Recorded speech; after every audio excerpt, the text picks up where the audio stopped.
আসসালামু আলাইকুম এভরিওয়ান। অন্ধমের ভালোবাসা গল্পের 11 নম্বর পার্ট। আর এই পার্টটিতে তোমরা হেডফোন ইউজ করতে ভুলো না। তো চলো বেশি কথা না কইয়া গল্প শুরু করা যাক। পিছন থেকে কে জানি বলল, আরে এটা দীপু না? আমি ঘাড় ঘুরিয়ে পিছনে তাকিয়ে দেখি, আরে এটা তো রিয়া। মনে মনে বললাম, আজকে আমি শেষ। এই মেয়ে কেন এখানে আসলো? আসতে ভালো কথা, একটু পর আসতো, মাত্র চলে যাবো উঠছিলাম, এর মাঝেই বিপদ এসে হাজির। তানিয়া তাড়াতাড়ি মুখে মাস্ক দিয়ে বলল, দেখো তো আমাকে চিনা যায় কিনা, রিয়া দেখলে সর্বনাশ হয়ে যাবে। আমি বললাম, না চিনা যায় নাই, তবে আমিও বুঝলাম না রিয়া এখানে আসলো কেন। এর মাঝে রিয়া সাইমন আমাদের সামনে এসে হাজির।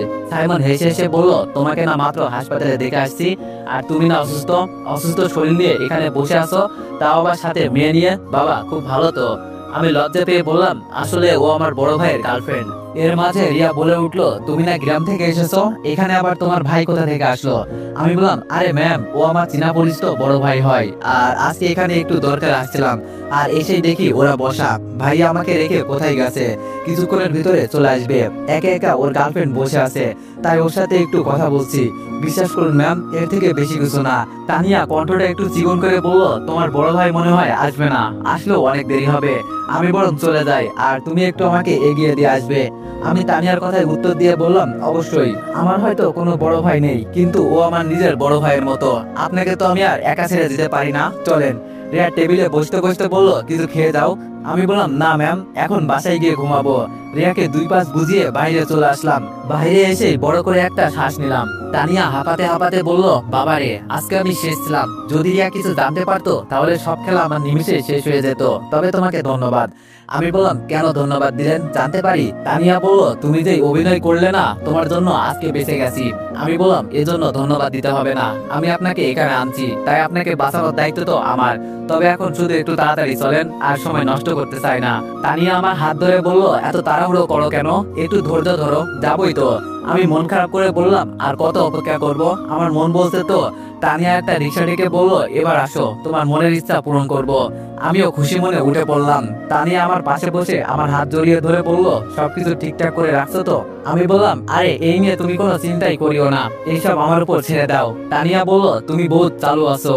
আমিও তানিয়ার সুরে তাল মিলিয়ে বললাম, সেটা বলতে পারো, তবে এইসব সুযোগ আমি হাতছাড়া করতে চাই না, সুযোগ তো আর বারবার আসে না। তানিয়া টানা টানা চোখের চাউনি দিয়ে বলল, ওরে আমার রসালো নাগর রে, দেখাই যাবে কেমন খেলতে পারো তুমি, শুধু মাঠেই খেলো নাকি? আমি তানিয়াকে চুপ করতে বললাম। তানিয়া বলল, চুপ করবো কেন? আমি বললাম, আরে এভাবে বলে কেউ, মানুষ শুনে ফেলবে। আচ্ছা তানিয়া, তোমাকে আমি একটা কথা বলতে পারি? তানিয়া বলল, বলো, কি বলবে? এই বলে তানিয়া আমার দিকে তাকালো। আমি বললাম, কথাটা হচ্ছে, তুমি কি আগে কারোর সাথে প্রেম করতে? তানিয়া আমার হাত ছেড়ে দিয়ে বলল, আমার কাছ থেকে এইসব জানতে চাইবে না, যা চাইছো আমি তাই দিচ্ছি, কিন্তু এসব কথা ভুলেও বলবে না। মনে মনে বলছি, এই শালি তো বহুত চালাক, ও জানে এইসব কিছু বললে ওর খেলা শেষ। আগে ওকে আমার নিয়ন্ত্রণে আনতে হবে, পরে সব তথ্য বের করে ভিডিও করতে হবে। ছোট্ট একটা অ্যাড চলবে, তোমরা চাইলে স্কিপ করতে পারো। ওয়ানএক্স হচ্ছে সবচেয়ে বিশ্বস্ত বুকমেকার, যা পিএইচডি এবং সিরিয়া অ্যাপের অফিসিয়াল পার্টনার। এই অ্যাপসে আপনি cricket, football, tennis live match দেখতে এবং তাদের স্কোর ভবিষ্যৎবাণী করে সহজেই অর্থ উপার্জন করতে পারবেন। সেই সাথে BMW গাড়ি, আইফোন, ল্যাপটপ এবং আরো অনেক নগদ পুরস্কার জেতারও সুযোগ রয়েছে। এই অ্যাপটিতে আপনি crush crystal, under and over 21 ইত্যাদি গেম খেলে সহজে আয় করতে পারবেন। আপনি বিকাশ, নগদ, রকেট ব্যাংক, ক্রিপ্টো, পেপল এবং অন্যান্য সহজ পদ্ধতির মাধ্যমে সহজেই আপনার ডেটা টাকা তুলতে পারবেন। এখানে আপনি 24 ঘন্টায় 7 দিন গ্রাহক সহায়তা পাবেন।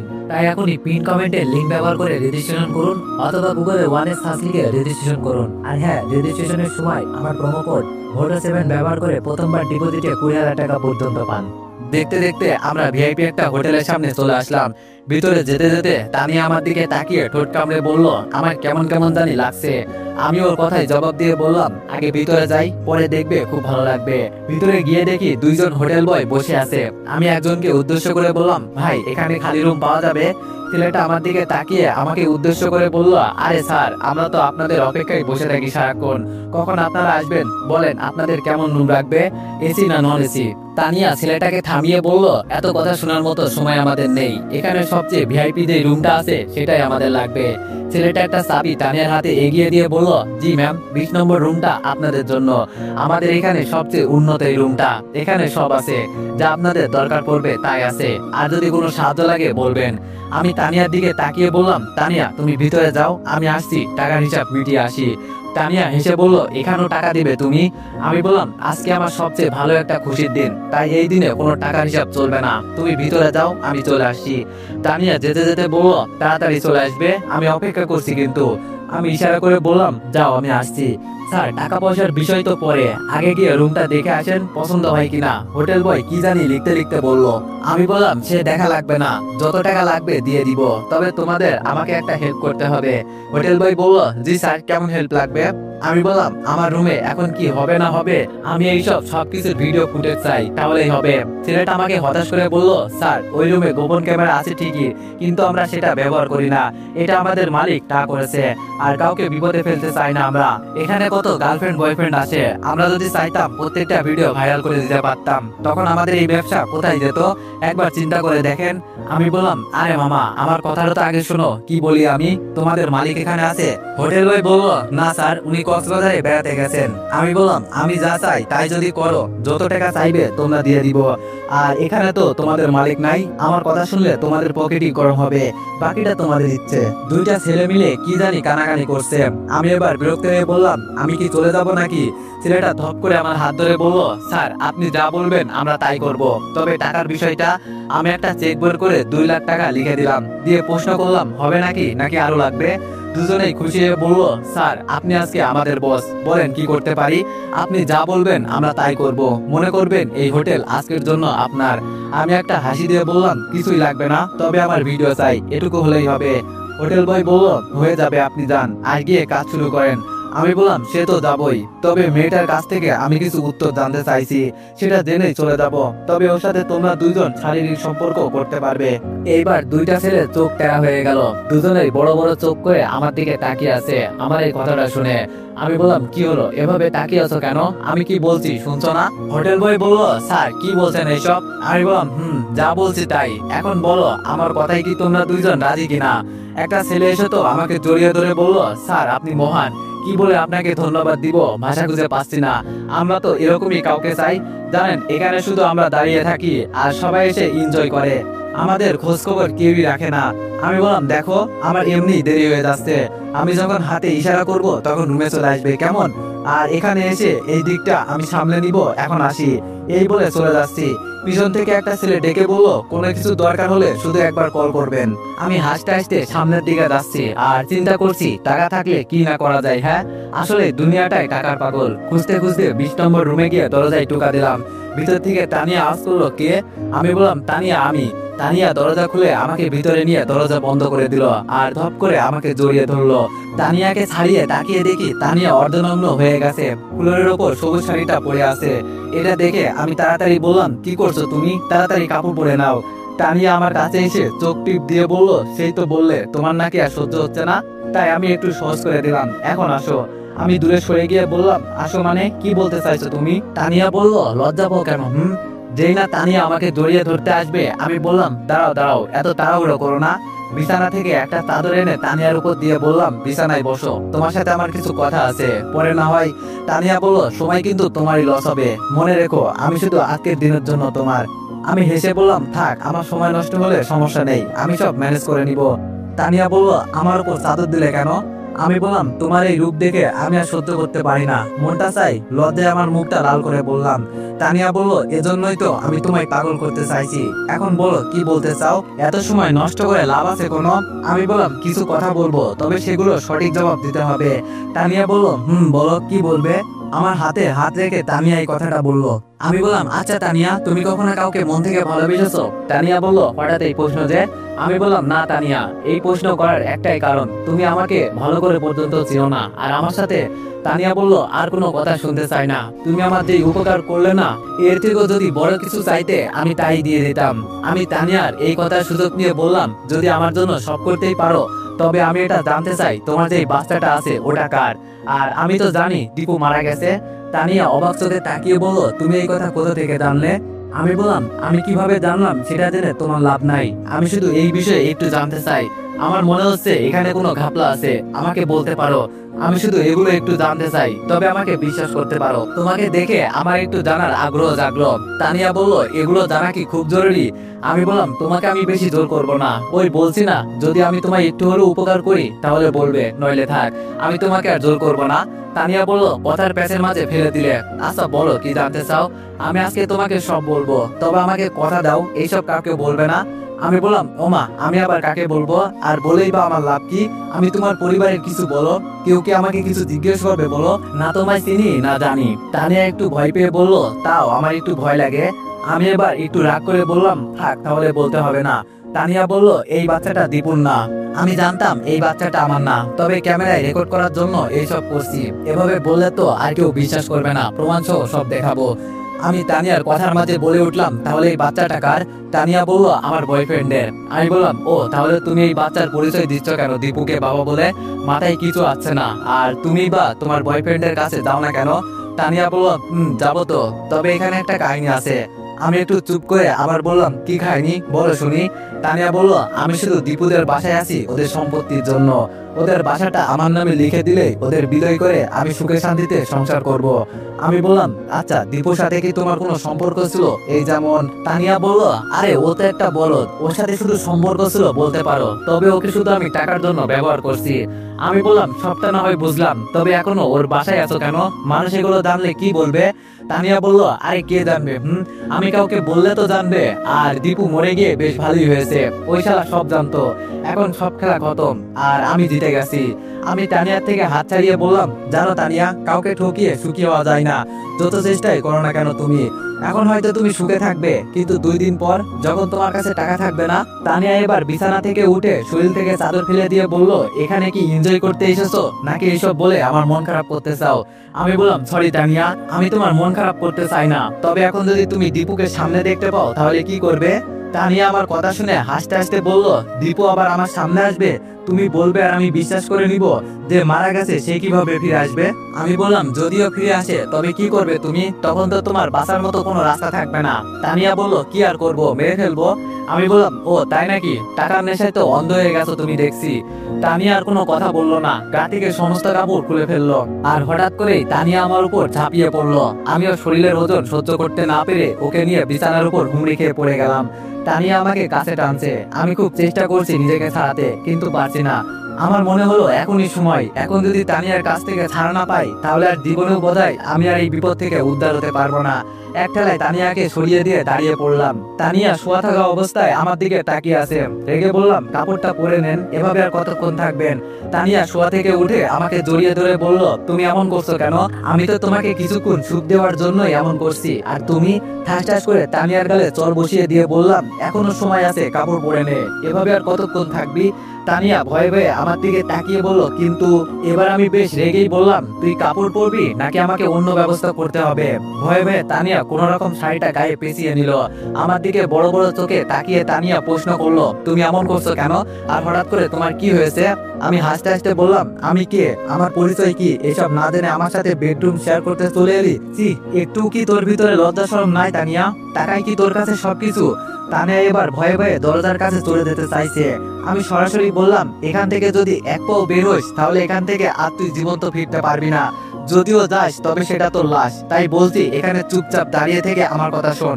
আর যদি মনে করিস আমি মিথ্যা বলছি তাহলে একবার বাইরে যা, দেখ বেঁচে ফিরতে পারিস কিনা। তানিয়া এবার ভয়ে ভয়ে কাঁপতে কাঁপতে আমার সামনে এসে বলল, সত্যি করে বলো তো তুমি কে? আমি হাসতে হাসতে বললাম, আমি কে তা অবশ্যই বলবো, তবে এখন আমাদের মাঝে যেই সব কথা হয়েছে তার সব ভিডিও হয়ে গেছে। খুব চালাক তো ছিলি এখন। এবার তানিয়া অসহায় দৃষ্টিতে আমার দিকে তাকিয়ে বলল, আমার ক্ষতি করে তোমার লাভ আছে? একবার চিন্তা করে দেখো, আমি তোমার সুখ দেওয়ার জন্যই শরীর বিলিয়ে দিতে চাইছিলাম, আর তুমি আমার সাথে এমন ব্যবহার করছো। আমি এবার দাঁড়ানো থেকে বিছানায় গিয়ে বসে তানিয়াকে বললাম, আয় এখানে বস। তানিয়া ভয়ে ভয়ে আমার পাশে এসে বসলো। এখন আমাদের মাঝে নীরবতা চলছে। আমিও কোনো কথা বলছি না, তানিয়াও কোনো কথা বলছে না, চুপচাপ বসে আছে। নীরবতা ভেঙে আমি বললাম, দীপুর কথা এখনো মনে পড়ে তোমার তানিয়া? তানিয়া আমার দিকে তাকিয়ে বলল, যে মারা গেছে তাকে মনে করে কি লাভ? আমি হেসে দিয়ে বললাম, ও আমি মারা গেছি নাকি? আর আমি নিজেই তা জানি না, এটা কিভাবে সম্ভব? এবার তানিয়া বসা থেকে উঠে পড়লো, আমার দিকে ভালো করে তাকিয়ে চেনার চেষ্টা করছে আমি কে। আমি বললাম আমাকে আর দেখা লাগবে না, আমার পরিচয় শোন। তুই যার খেয়ে আজ বেঁচে আছোস, আগে যেই বোকাশোকা ছেলের সাথে প্রেম করতি আর টাকা লুটে নিতি, বর্তমান সমাজে যার পরিচয়ে বেঁচে আছোস সেই মানুষটাই আমি। আমার কথা শুনে তানিয়ার কপাল থেকে বিন্দু বিন্দু ঘাম পড়তে লাগলো আর হঠাৎ করেই বলে উঠলো, দীপু। আমি বললাম এই তো চিনে ফেলছোস। তানিয়া এবার এক কোনায় গিয়ে চুপটি করে দাঁড়িয়ে পড়লো, কোনো কথা বলছে না, শুধু আমার দিকে তাকিয়ে আছে। আমি ওর কাছে গিয়ে বললাম, কি ম্যাডাম, আমার সাথে কথা বলবেন না? তানিয়া বলল, তুমি আজও বেঁচে আছো, আমার তো বিশ্বাসই হচ্ছে না। আমি বললাম, তুই বিশ্বাস করলে আর না করলেই বা আমার কি, এতে আমার কিছু যায় আসে না, তবে তোর কোলে যে সন্তান সেটা নাকি আমার। তানিয়া ভয়ে কান্না করে দিয়ে বলল, আমাকে মাফ করে দাও, আমার ভুল হয়ে গেছে। আমি বললাম, আরে আরে কান্না করিস না, আমি তোকে মারবো না, তবে আমার সাথে কেন বেইমানি করলি আমি শুধু এটাই জানতে চাই। কিন্তু তানিয়ার মুখে কোনো কথা নাই, শুধু চুপ করে দাঁড়িয়ে কান্না করছে। আমি এবার ওর কাছ থেকে সরে গিয়ে বললাম, এখন আমার কাছে সব প্রমাণ আছে এই বাচ্চা আমার কিনা, তাই আমি ভালোভাবে বলছি আমাদের বাসা থেকে দূরে কোথাও চলে যা আর তোর বয়ফ্রেন্ডকে বিয়ে করে সুখে শান্তিতে সংসার কর। তানিয়া বলল, আমি অনেক বড় ভুল করে ফেলেছি, তোমার সাথে এটা আমার করা উচিত হয় নাই। আমি বললাম, বাবা, ভূতের মুখে রাম রাম, কুকুরের লেজে পা দিয়ে রাখলে কুকুরের লেজ কখনো সোজা হবে না, আজীবন না। আর তুই যদি আজীবন বলিস আমি ভালো হয়ে গেছি, সেটা আমি কখনোই বিশ্বাস করব না। তানিয়া বলল, আমি তোমাকে খুব কষ্ট দিয়ে ফেলেছি না? আচ্ছা দীপু, তোমাকে একটা কথা বলি, তুমিও তো আমাকে ভালোবাসতে না, তুমি তো রিয়াকে ভালোবাসতে, এখানে আমি বা কি অপরাধ করছি? আমার অপরাধ তো শুধু এইটুকু যে আমি আমার সন্তানকে তোমার পরিচয় দিছি, এজন্য আমাকে মাফ করে দাও। সত্যি টাকার নেশায় আমি অন্ধ হয়ে গেছি। আমি বললাম, এসব বলে আমার রাগ আর বাড়াবি না, তবে তোর একটা সারপ্রাইজ দেওয়ার আছে। হাতে ইশারা করে বললাম, কোথায় তোমরা? একটু পর দরজার টোকার আওয়াজ শুনলাম, দরজা খুলতে খুলতে বললাম, তোমার সারপ্রাইজ চলে আসছে। দুইটা ছেলে রুমে ঢুকতেই তানিয়ার দিকে তাকিয়ে বললাম, তোর না শারীরিক সম্পর্ক করার খুব শখ, আজকে ওদের দুজন তোর কাছে রেখে গেলাম, মজা করবি আর কান্না করবি, আর এখান থেকে গিয়ে সরাসরি আমাদের বাসা ছেড়ে দূরে কোথাও চলে যাবি, একেবারে আমার দু চোখের সামনে থেকে। যদি কোনোদিন আমার সামনে পড়িস না, কি করব তখন আমি নিজেও জানি না। এই বলে যেই আমি রুম থেকে বের হব, তখনই তানিয়া আমার পায়ের কাছে পড়ে বলল, আমাকে এখানে একা রেখে যেও না, বলছি তো আমি জীবনও আর কোনো ভুল করব না, আমার উচিত শিক্ষা হয়ে গেছে। আসলে কাউকে ঠকিয়ে কেউ ভালো থাকতে পারে না, প্লিজ আমাকে মাফ করে দাও, তোমার পায়ে ধরে বলছি। আর কিভাবে তোমার কাছে মাপ চাইবো বলো? একজন হোটেল বয় বলল, থাক স্যার, মাফ করে দেন ওকে, ভুল তো মানুষই করে। আমি ওর দিকে তাকাতেই একটু মায়া হলো, কি আর করব, যতই হোক ও আমার আগের গার্লফ্রেন্ড ছিল। আমি ওকে তুলে হোটেল বয়দের উদ্দেশ্য করে বললাম, তোমাদের এখানে ভালো কোনো মেয়ে পাওয়া যাবে? একটা ছেলে মাথা চুলকাতে চুলকাতে বলল, হঠাৎ এই কথা কেন স্যার? আমি বললাম, আমি যা বলছি সেটা বলো। হোটেল বয় বলল, আছে স্যার, আপনি বললে এখনই চলে আসবে। আমি বললাম, তোমাদের যেই দুইটা মেয়ে পছন্দ হয় নিয়ে এসে এখানে এনজয় করো, আধা ঘন্টার জন্য আমি তোমাদের বাইরে সবকিছু সামনে নিব, আর এসে আমাদের ভিডিওটা দিয়ে দিবে, আমার কাজে লাগবে। দুজনেই আমাকে জড়িয়ে ধরে বললো, অনেক অনেক ধন্যবাদ স্যার আপনাকে। আমি তানিয়াকে নিয়ে বাইরে আসতেই তানিয়া বলে উঠলো, ধন্যবাদ তোমাকে। আমি বললাম, থাক, আর ধন্যবাদ দিতে হবে না, আমি না থাকলে তো আমাদের সবকিছু দখল করে নিতে। তানিয়া মাথা নিচু করে বললো, এজন্য আমি অনেক অনেক সরি, আমি এখন বুঝতে পারছি আমি কত বড় ভুল করতে চলছি। আচ্ছা ভিডিওটা ডিলিট করে দাও। আমি ভিতরে গিয়ে বসে বললাম, এত সহজে ডিলিট করবো না, বলা তো যায় না, তুমি আবার নতুন করে কি করে বসে থাকো? তানিয়া বলল, বলছি তো আমি সরি, আমাকে মাফ করে দাও। আমি বললাম, মা বাবার তোমাকে আমাকে মৃত বানিয়ে শান্তিতে রাখছো বলো, সমাজে বলে বেড়াইছো আমার একটা সন্তান আছে, এখন যদি সময় আমার আসল পরিচয় জানে, সবাই তো আমার মুখে থুতু ছুঁড়ে মারবে। তানিয়া চুপচাপ বসে আছে, কোনো কথা বলছে না, এখন হয়তো সবকিছু বুঝতে পারছে সে কি করেছে। হঠাৎ করে তানিয়া বলে উঠলো, এতদিন তুমি কোথায় ছিলে? আমি বললাম, এসব জেনে তোমার কোনো লাভ আছে? এখন তোমার ব্যাপারে বলো, বিয়ে করেছো তোমার বয়ফ্রেন্ডকে? তানিয়া বলল, এখনো করি নাই, তবে খুব শীঘ্রই করব, আমাদের জন্য দোয়া করবে। আমি হাসতে হাসতে বললাম, বিয়ে করার আগে এক বাচ্চার মা, ভালো ভালো, খুব ভালো। আমাদের সমাজে তোমার মতো কিছু মেয়ে হলে আমার মনে হয় বিয়েটা উঠে যেত। কি বলো, যেখানে বিয়ে ছাড়া বাচ্চা হয় সেখানে বিয়ে করে লাভ আছে কোনো? আমি একটু শুয়েও দেখলাম না তোমাকে, আর এর ভিতরে আমি বাবা হয়ে গেলাম, বিষয়টা চিন্তা করা যায় বলো? তানিয়া কণ্ঠটা ভারী করে বলল, আমাকে অপমান করা হচ্ছে বুঝি? বলছি তো আমি সরি। আমি বললাম, কই অপমান করলাম, আসলে দোষটা তোমারও ছিল না, আমিও তো রিয়ার প্রেমে পড়েছিলাম, আমার কাছ থেকে টাকা নিয়েছো এতেও আমার আপত্তি ছিল না, তবে তোমার ভুলটা শুধু এই জায়গায়, আমাদের সম্পত্তির উপর লোভ দিলে, এটা আমি মানতে পারলাম না। একটা বাচ্চা ফ্রিতে পেতাম তাতেও আমার কোনো সমস্যা ছিল না, কিন্তু তুমি আমাদের পথে নামানোর ব্যবস্থা করছো, এটা আমি মেনে নিতে পারলাম না। দুনিয়াটা বড় আজব জিনিস জানো দীপু, এখানে টাকা ছাড়া বাঁচা অসম্ভব। টাকা না থাকলে কেউ তোমাকে দামই দিবে না। আমি বললাম, এতই যখন টাকা ছিল তো টাকা ইনকাম করতে পারো না? ও চিন্তা করো অন্যকে কিভাবে মেরে টাকা ইনকাম করা যায়। এর মাঝে দুইজন হোটেল বয় এসে বলল, স্যার আপনাকে অনেক অনেক ধন্যবাদ, আজকে যেই এনজয় করছি আপনাকে ধন্যবাদ দেওয়ার মতো কোনো ভাষা খুঁজে পাচ্ছি না। আমি চেয়ার থেকে উঠে বললাম, আমাকে এত ধন্যবাদ দিতে হবে না, তার আগে আমাকে ভিডিওটা দিয়ে দাও, আমি চলে যাই। এর মাঝে তানিয়া বলে উঠলো, ভিডিওটা কি তোমার খুব দরকার? বলছি তো আমার ভুল হয়ে গেছে, আমাকে মাফ করে দাও। আমি বললাম, রাস্তার কুকুরকে বিশ্বাস করা যায় কিন্তু তোমাকে না। তানিয়া চোখ লাল করে বলল, নিজের কবর নিজেই খোঁড়া শুরু করলি দেখছি। বলছি তো দীপু আমার সামনে আসলে মেরে ফেলবো। তানিয়া হাতে ইশারা করে বলল, এই তোরা দাঁড়িয়ে আছিস কেন? যা করার এখনই কর। তানিয়া বলতে একজন হোটেল বয় এসে আমার কপালে বন্দুক থেকে বলল, আমাদের সাথে চল, নইলে কি হবে তো জানিসই। এবার আমি বোকা হয়ে গেলাম, যাদের জন্য এত কিছু করলাম আর তারাই আমাকে মারতে চাইছে। তানিয়া আমার হাত টান দিয়ে বলল, কি রে অবাক হয়ে গেলি নাকি? আমি হোটেল বয়দের উদ্দেশ্য করে বললাম, আমি তোমাদের জন্য এত কিছু করলাম আর তোমরাই আমাকে মারতে চাও? ছেলেটা আমাকে ঠেলতে ঠেলতে নিয়ে যেতে যেতে বলল, আমরা টাকা দিয়ে কি করব? আমাদের যেই টাকা আছে এতেই হয়ে যায়, আমরা তো দেহের পাগল।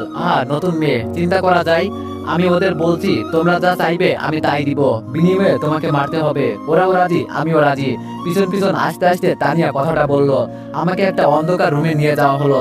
যখন রুমে বাতি জ্বলে উঠলো তখন বুঝতে পারলাম এখানে কারো যাওয়া আসা হয় না, ময়লা আবর্জনা দিয়ে রুমটা ঢাকা। আমাকে এক ময়লা জায়গায় নিয়ে বেঁধে রাখা হলো। তবে এইসব ময়লা আবর্জনার ভিতরে একটা বিছানা সুন্দর করে সাজানো আছে, উপরে ফুল দিয়ে। তানিয়া আমার সামনে এসে হাসতে হাসতে বলল, কি বলেছিলাম না দীপু, আমার সামনে আসলে তোকে মেরে ফেলবো। এখন মরবি তুই আর আমি দেখবো। তুই বেঁচে থাকলে আমার সবকিছু শেষ হয়ে যাবে, এজন্য তোকে বাঁচিয়ে রাখা যাবে না। আমি বললাম, আমি মরলেও আমার কোনো আফসোস থাকবে না। আমার আফসোস এক জায়গায়, এখানে যার জন্য আসলাম তাকেই পেলাম না। তানিয়া বলল, রিয়ার জন্য এখানে আসলি না? তবে তুই ওর মতো কানা একটা মেয়েকে বিয়ে করে কি করবি? বিয়ে করবি আমার মতো হট কোনো মেয়েকে। নিজের রাগকে কন্ট্রোল করে বললাম, সাবধান, রিয়ার নামে বাজে কিছু বলবি না, নইলে আমি যে তোরে কি করব হিসাব নেই। পাশ থেকে ছেলেটা বলে উঠলো, মেরে দি ম্যাম, এত কথা কিসের জন্য বলছেন? আমি বললাম, আমি তোদের জন্য কত কিছু করলাম আর ওর কথায় আমাকে মারতে চলে এলি? আমাকে লাথি দিয়ে ছেলেটা বলে উঠলো, ও আমাদের কি অফার দিয়েছে জানিস? যখনই আমরা ওকে ডাকবো তখনই ওকে কাছে পাবো। এর থেকে ভালো আর কি হতে পারে? শুধু বিনিময়ে তোকে মারতে হবে। মেরে দিলাম, এতে দোষের কি আছে? তানিয়া শরীর থেকে কাপড় খুলতে খুলতে বলল, তোর না লাইভ টেলিকাস্ট দেখার খুব ইচ্ছা, আজকে দেখ আমি কি কি করি আর এরপর তোকে মারবো। আমি বললাম, ওই তখন বলছি না রাস্তার কুকুরকে বিশ্বাস করা যায় কিন্তু তোকে না। আমি তখন যে এই কথাটা মিথ্যা বলি নাই প্রমাণ করলি। আমি মনে করি তোর থেকে রাস্তার প্রতিটা পুল্লির মেয়েরাও ভালো আছে, ওরা অন্তত যেখানে সেখানে কাপড় খোলে না, যা করে ওদের পেট চালানোর জন্য। আর তুই চিপ। তানিয়া আমার কথা শুনতে শুনতে শরীরে সম্পূর্ণ কাপড় খুলে ফেললো আর আমার দিকে তাকিয়ে বলল, আমার মন যা চায় তাই করব। আমি মনে করছি এখন তোকে আমার মারা দরকার, পথের কাটা সরানো তো লাগবেই। যেভাবেই হোক, তাই ওরা যা চাইছে আমি তাই দিয়ে দিব, এতে কিছুই হবে না। তানিয়াকে নিয়ে দুইটা ছেলে বিছানায় শারীরিক সম্পর্কে মেতে উঠলো। আমি মাথা নিচু করে তাকিয়ে আছি। সবকিছু সামলে নিয়েছিলাম কিন্তু আমার ধারণা ছিল না এমন কিছু হবে। এখন এটাও মনে হচ্ছে এখান থেকে আর বেঁচে ফিরতে পারবো না। তবে আমার এখানে একটা খটকা লাগছে, তানিয়া সব সময়টা তো আমার সাথেই ছিল, তবে ওদের সাথে কিভাবে কথা বললো সেটাই তো আমার মাথায় আসছে না। তো এভরিওয়ান, নেক্সট পার্টের জন্য অপেক্ষা করো।